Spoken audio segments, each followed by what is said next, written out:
If you're in the market for a used car, beware. Former Uber and Lyft vehicles with added wear and tear are popping up in used car lots, many without any warning to you, the potential buyer. And experts tell us that wear and tear is worse than what typical used cars experience, which could lead to costly repairs for the next owner. Ashley Henson with what we all need to be looking out for. Ashley?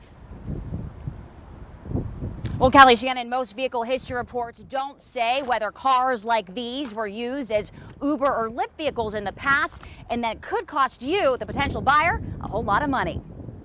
Let's take a look. In a concrete lot off Old Okeechobee Road, More cloth seats.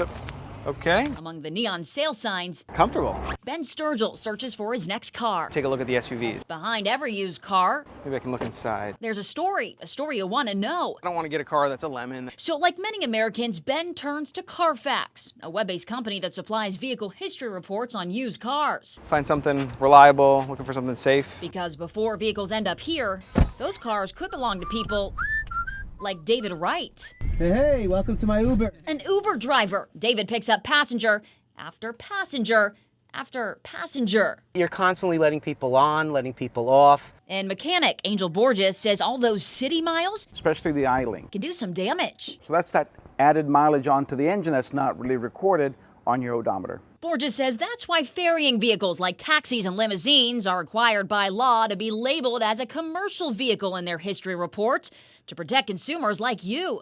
But check out David's Carfax. We pulled it up online. Although his car is used in the same way as a taxi, his label?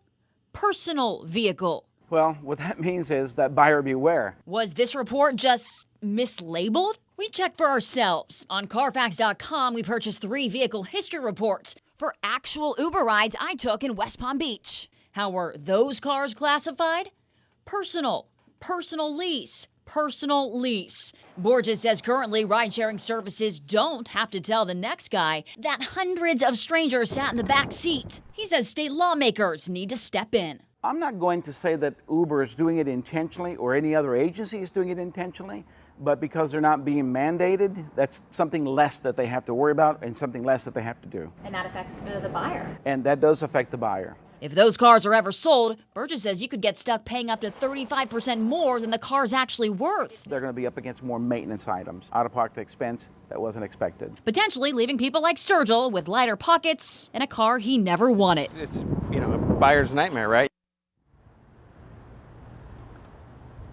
Now, we did reach out to Florida Representative Emily Schlossberg. She tells us she feels that Uber and Lyft need to be held to the same standards as other companies, so she's looking into filing legislation to make that happen. She wants to level the playing field. But until then, there are red flags you can look for. First, get a Carfax report. On here, it'll say the amount of miles. Say, for example, you see 150,000 miles in 2 years. Well, that's one big red flag. Also, check the back seats for the upholstery, if that's really worn, or the car handles from people going in and out of the back seat.